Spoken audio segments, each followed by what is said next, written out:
So hello, good morning, coffee, and welcome to Not Just About Ducks with me, Angela. We'll go and see the ducks just now. Today is a bit of a mixed bag of things. Today we'll be harvesting tomatoes and we shall be making summer fruit wine from the berries that I harvested this year and last year, the remaining berries. I do have some more, but there we are. So let's crack on and let's go see the ducks.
Anyhow, so as the strawberries have finished now, at the end of the season, the ducks don't eat the strawberries, but they tend to squish them.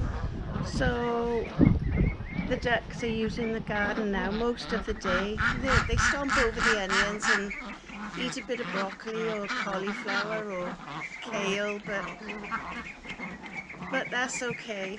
It's there for them to enjoy, and they don't reach the tops.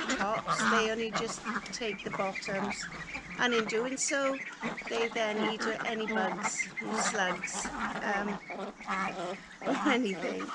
So I'll collect the eggs and then I'll take you indoors, and then I'll be back down to harvest tomatoes. But I've got a rather urgent bucket with this full of fruit, and the bucket has a leak, so I have to transfer it from that bucket to another bucket, which is okay because then I'll get to show you beautiful people how to do it. Good job. I'll give you a view of the oops. Here I am in my kitchen, and I know it's a mess, but it is what it is. And I started this yesterday, and as you can see,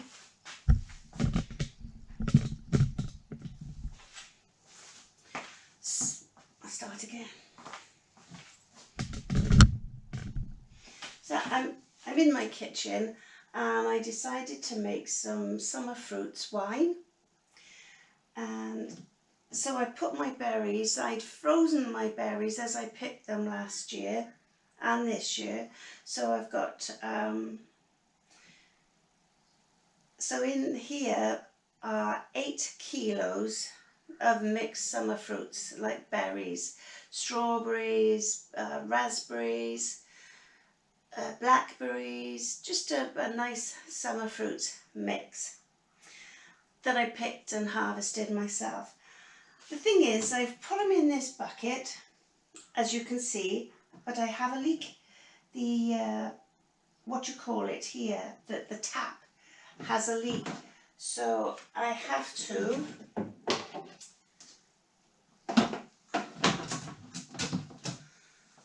sort out another bucket and transfer this from here, which I shall get my handy dandy son to do for me because it's a bit heavy, and I shall transfer it into another bucket, hopefully without a leak. It's my fault, I didn't tighten the tap up correctly. I've still got dicky hands. So yes, so I have to now sterilise my other bin via the brewing bucket. So I've got my one of my brewing buckets here. This is, it works out about a 25 litre, but it's measured up to 22 litres because obviously you need to have space for fermentation. So I've inserted the tap, which comes in 2 pieces or 3 pieces. You can take it all to bits, I think. Yes, you can take that bit off. That's a washer there.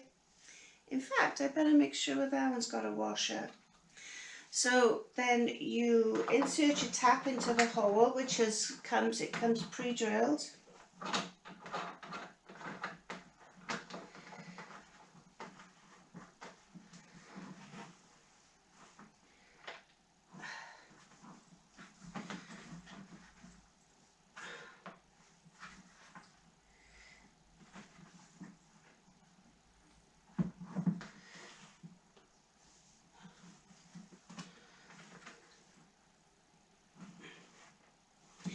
Make sure it's nice and tight. Yes, and now I have to sterilize the bucket. I don't like leaving sterilizing solution in the bucket because, well, I don't like it. I just don't like to. So I shall go and get my sterilizing mix and show you what we do with that. So I have mixed 1 teaspoon of sterilizing powder into some warm water, and I will make a mess. I left the tap on. Oh my gracious. Talk about bloopers. There. Oh, well, I've sterilised the tap as well now. And I will just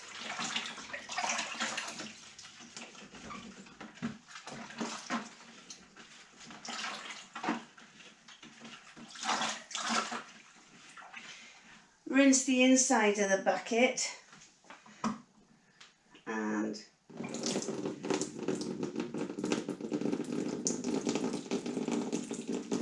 at least we know the tap is sterilised. And now I have a wet chair. So that's sterilised now, so I can get rid of this water. No worries, Sandy, I got it.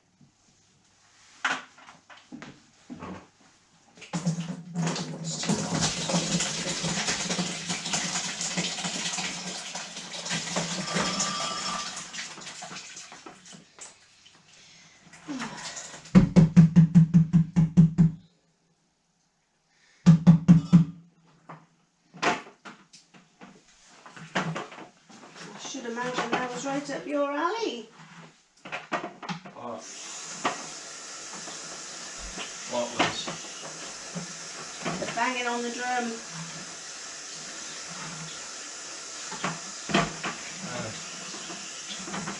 Not really anymore. Hmm?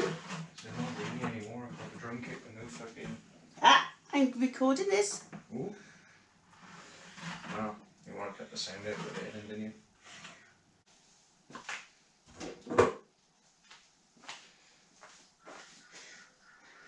So, waste ye not.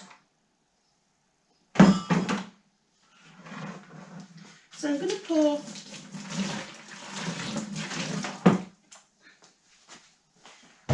some boiled water into this bucket.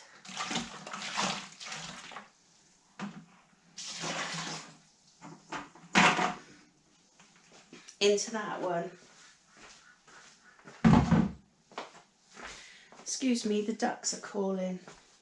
Our ducks. They're out there having a whale of a time. And oh my gosh, there's berry juice everywhere. So I'm suitably scrubbed.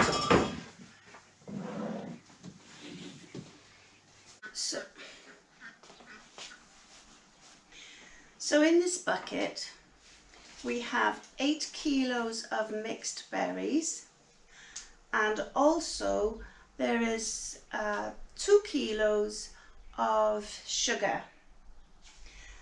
And now we mash. So yesterday with doing the other bucket, I used a masher,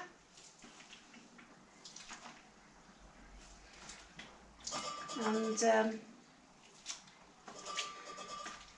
it took a while, and I think it's a bit more fun to use your hands. I suppose it depends what the berries are, really.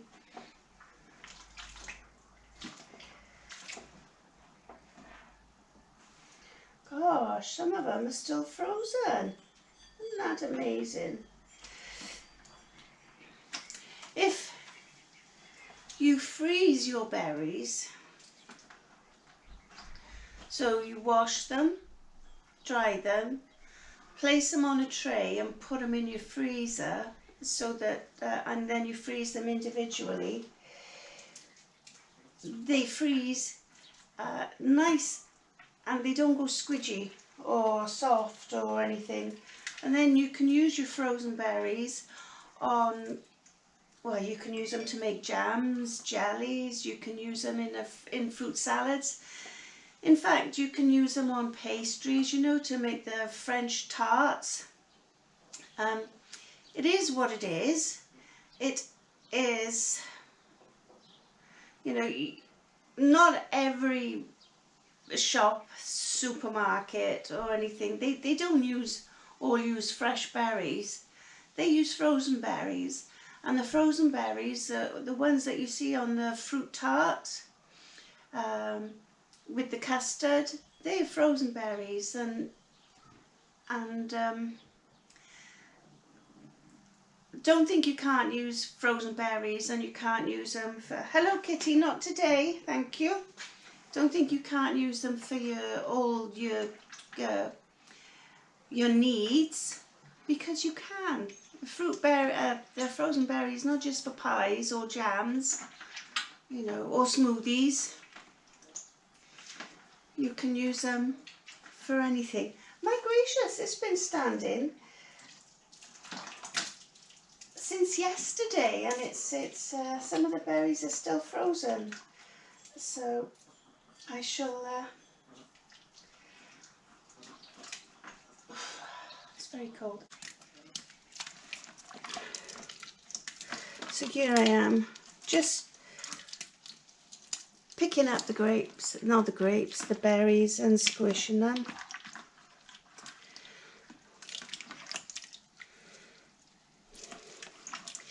You could use some boiling water. Well, you have to use boiling water, but be careful to measure it, because for every 4 kilos of fruit, I hope I've got the recipe right, for every 4 kilos of fruit is 1 kilo of sugar and 9 pints of water. So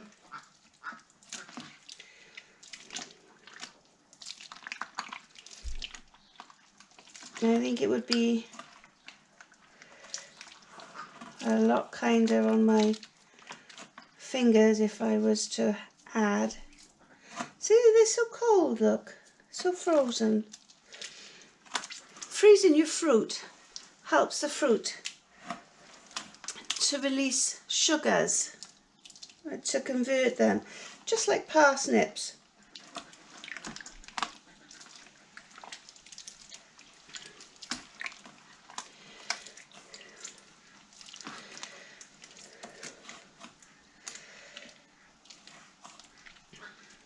Yes, when you freeze your own berries, sometimes if you buy frozen berries in the shops, they tend to go,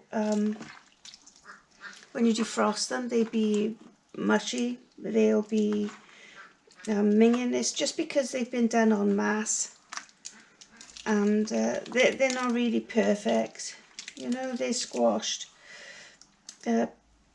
before you even get them.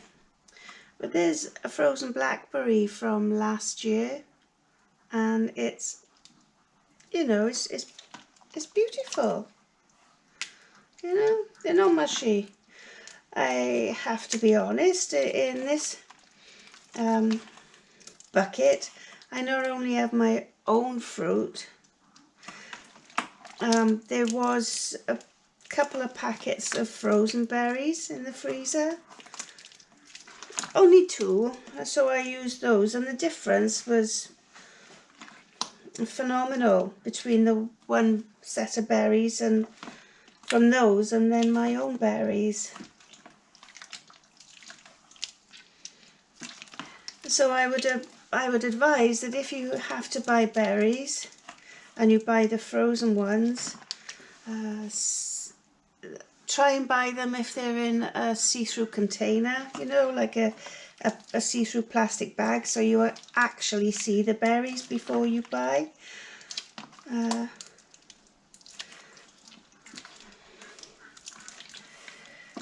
So this is coming nice now, so you can see what I'm doing. So I'll come back now, and also the sugar is mixing in, so the sugar is already in there, and the sugar's nice and mixed in. So I have to fill this with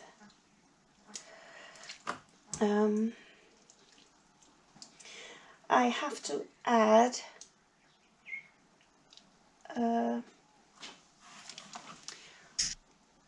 so I have to add 9 pints, so that's 18 pints. Why do they give you recipes, pints and litres? Why don't they just give you one? If they say 4 kilos of fruit to 1 kilo of sugar and then 9 pints of water, wouldn't it be better to give you all in either metric, so you can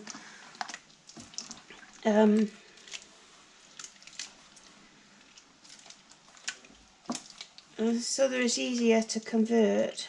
Because now I have to convert litres into pints because the bucket is marked with pints, with litres. So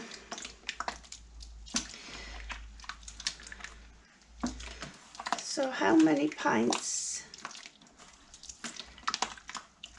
I think there's 1 1/4 pints in a litre. Is it 1 1/4? I think so. 750 cls in a pint. 1000 cls in a litre.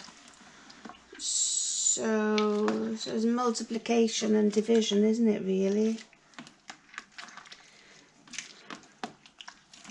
So 9 pints.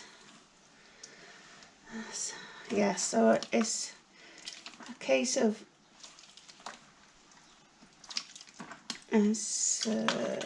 3 pints. I think 5 pints. Oh, I don't know, I shall have to work it out.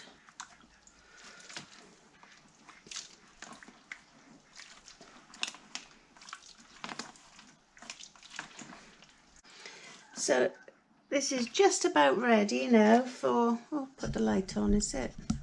Let's put a little light on the subject. This is just about ready now for me to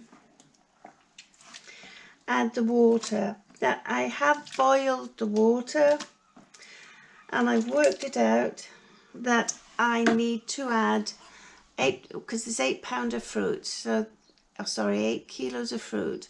That's 2 kilos of sugar, and for each kilo, each 4 kilo of fruit, you need to add 9 pints of water. So if there's so which roughly works out 2 gallons. There's 5 litres in a gallon, so I need to add 10 litres of boiling water into this bucket.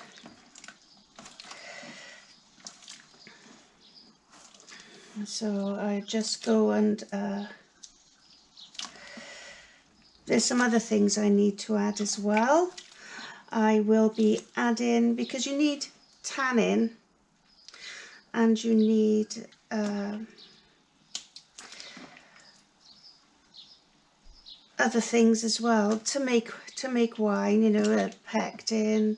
You need some form of potassium or nitrates, and rather than use chemicals, I will use tea bags, because I'm all about doing things organically, and I've picked all these berries, so, or most of them, nearly all, apart from those 2 bags that I bought a while ago.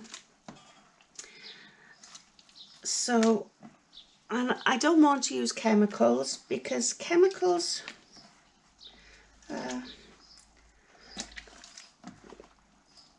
the less chemicals you can put in things, the better off you are.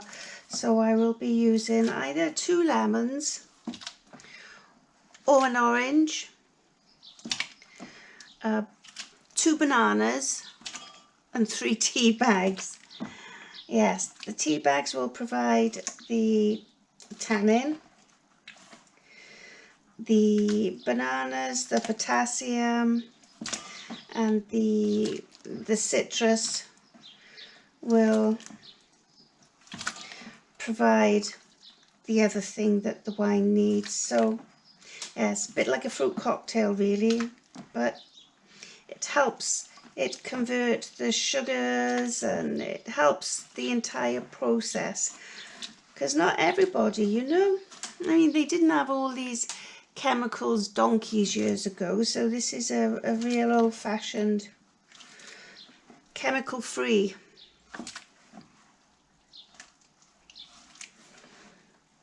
wine. And as they say, less is more, less chemicals, the better off we are. So what is floating on the top now are the currants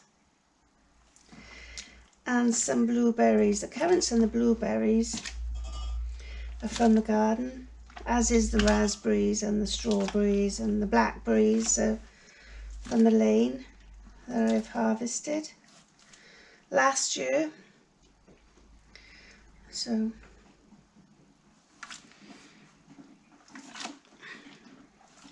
it's just about ready now, so I shall get my pan of water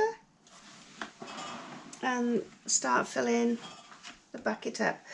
So there's 10.5 litres there, so I need to fill it to 20.5 litres.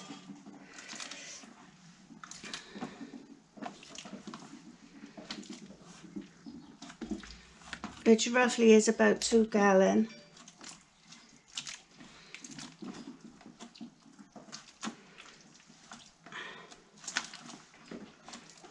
Oh, the ducks are having a fine old time today.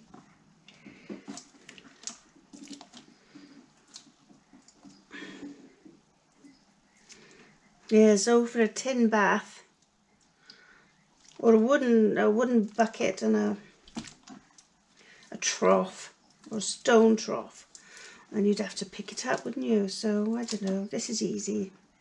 Then the masher, I couldn't. I need to add now another, I've got up to 17.5 litres, so I need to add another 3 litres. So I'll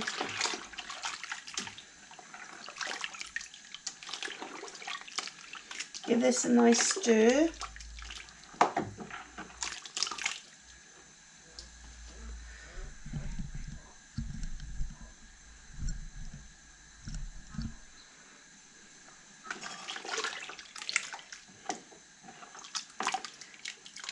There's a few berries that need squishing, but not much, and they're all right. They're fine.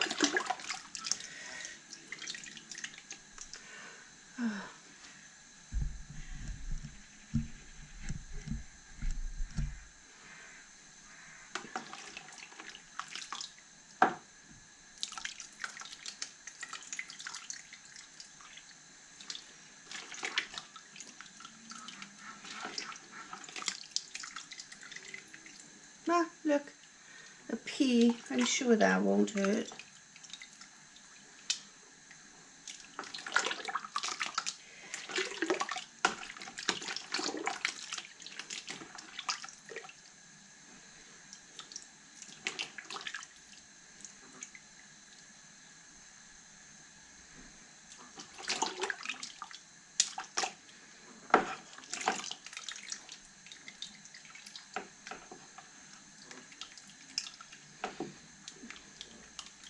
Yeah, that's a job well done, I think.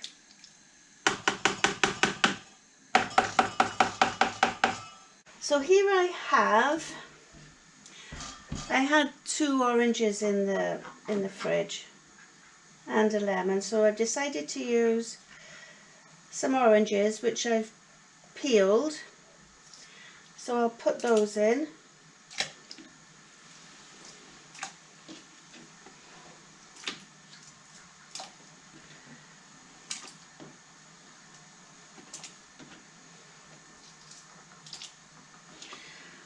And I've diced up a lemon, so I'll put that in. And I've got the bananas, I'll slice those up. You haven't got to slice them, you can just peel them and whack them in.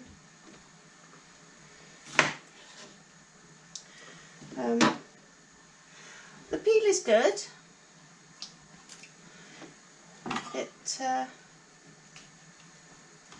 It does what it needs to do, so and bits and all.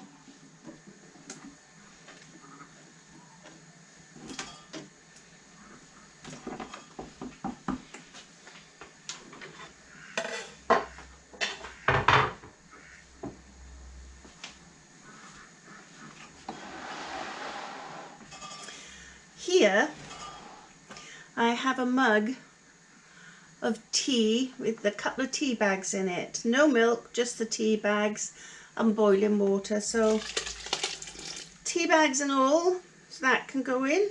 I know, a mess, right?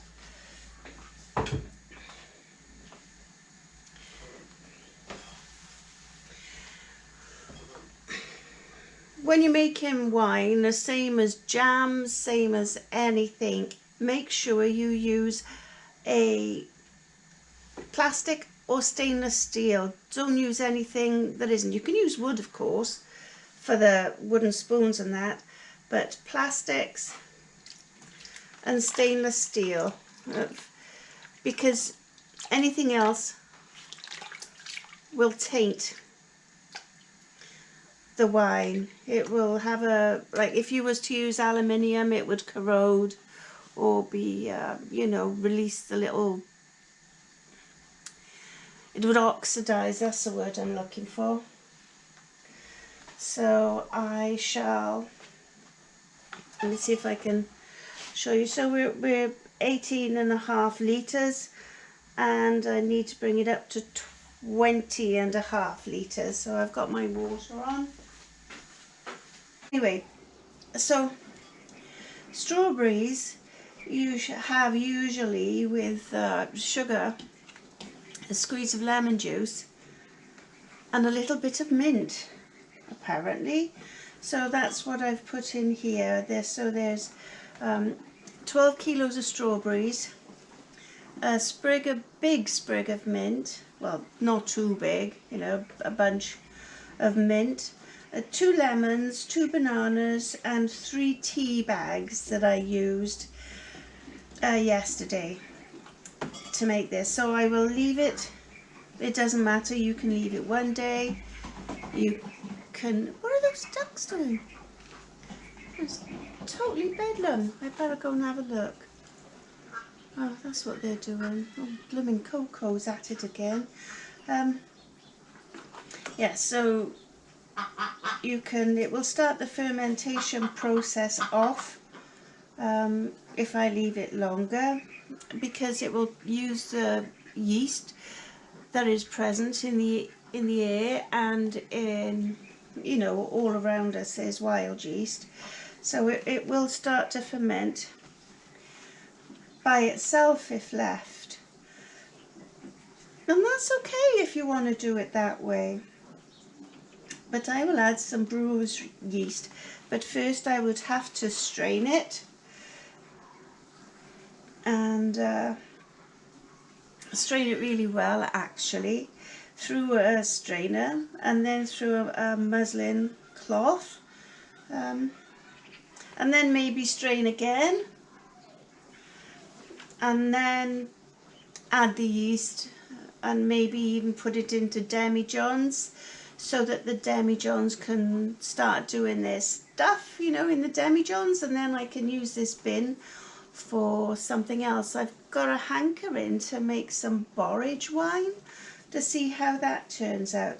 Anyhow, I shall close this back up, maybe give it a stir and see how we're doing.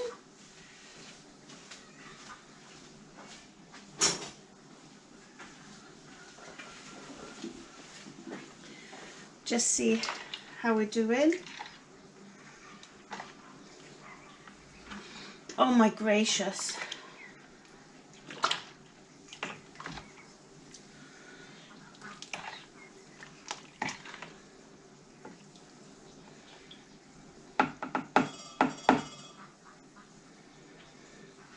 It smells beautifully. It smells of the smell of summer, the scent of summer. Yes, wonderful. I've put airlocks on these bins so that the fruit flies or the wine flies can't get in. Because if the wine fly or the fruit fly gets in, they will sour the wine, they'll turn the wine and they'll lay eggs in it and whatnot. So this at the moment is starting to ferment, and that's brilliant. And now I've got to go and clean my other bucket and clean the tops of these. So I'm pleased. Actually, I think I might start the borage today. And then I need to get some mead on the go as well. So that's just honey and water, mead and yeast. So I've got some organic honey here, and so I'll maybe give that a start, and then that can just go straight into demijohns.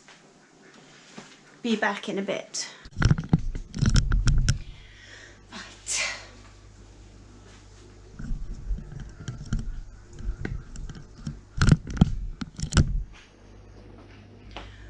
So while we're waiting for these to do, and I haven't collected the eggs yet, let's go and play hunt the eggs.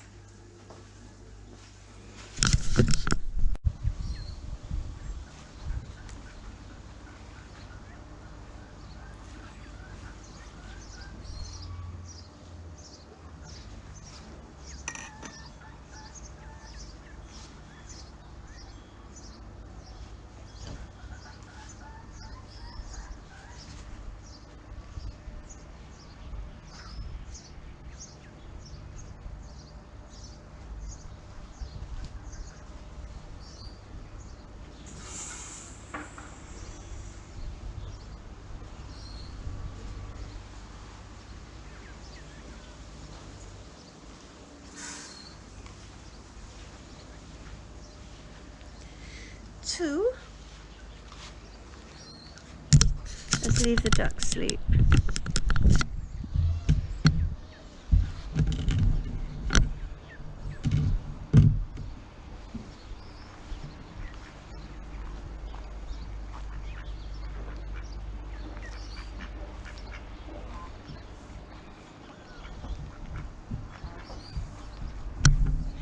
So my beans, these are Blue Lake, apparently, climbing beans, but I thought that the flowers would be purple, but they're not. They're white, but hey ho, I'm grateful. So let's have a look. My beautiful sunflowers. Last year I planted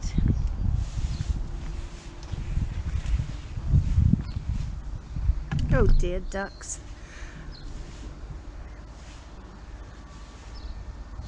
Yes, I think borage would make a fine wine.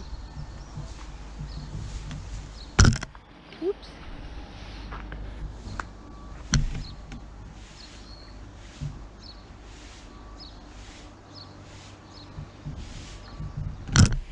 I was saying about my sunflowers.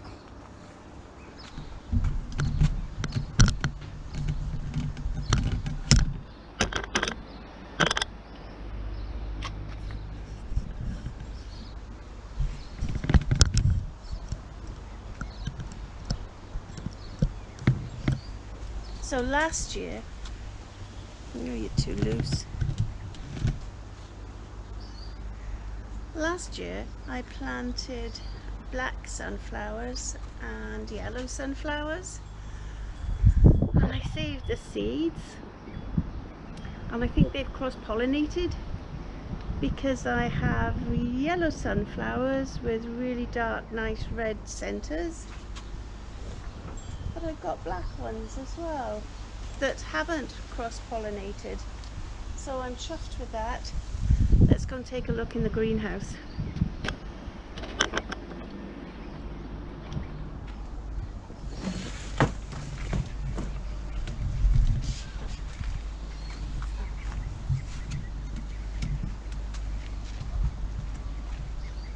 We've had some mighty strong winds,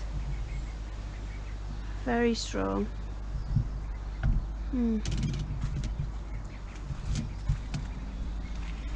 Down, oh my gracious, look where the ducks have been. Down here are my 8-ball squashes and my rhubarb, and of course my runners, which I have beans on now. Not very many, but it's getting there.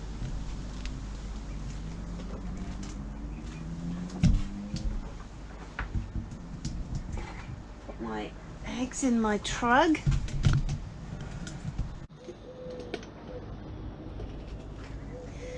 So I'm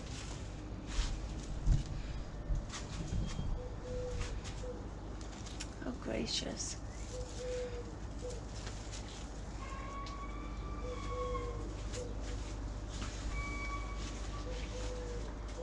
So I'm here in my polytunnel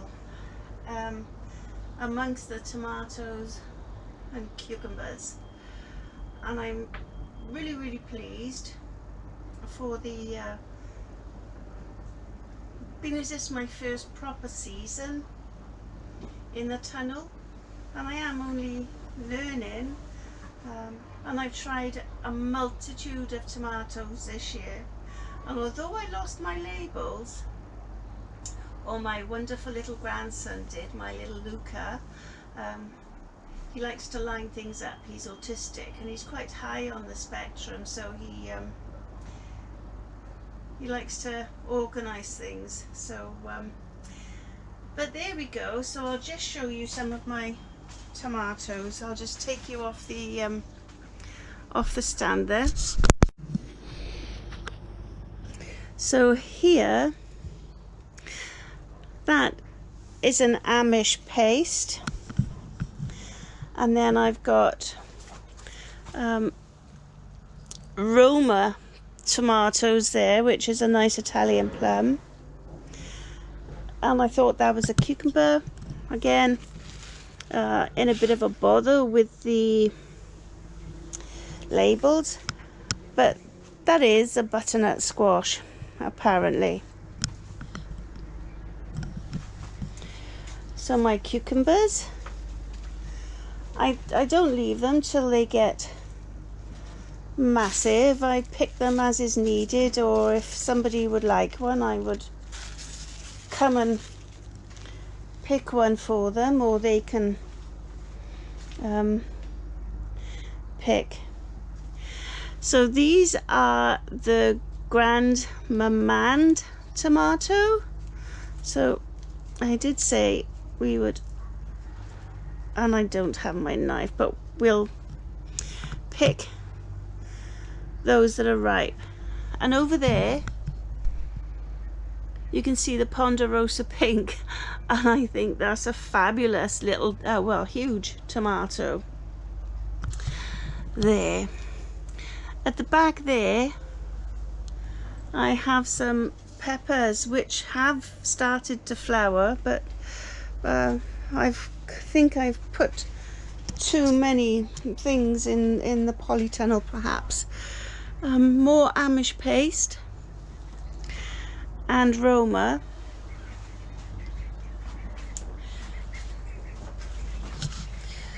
More pink, Ponderosa Pink they are, which I'm quite chuffed with the size of them. You see, my mother likes tomatoes, but she can't have the seeds.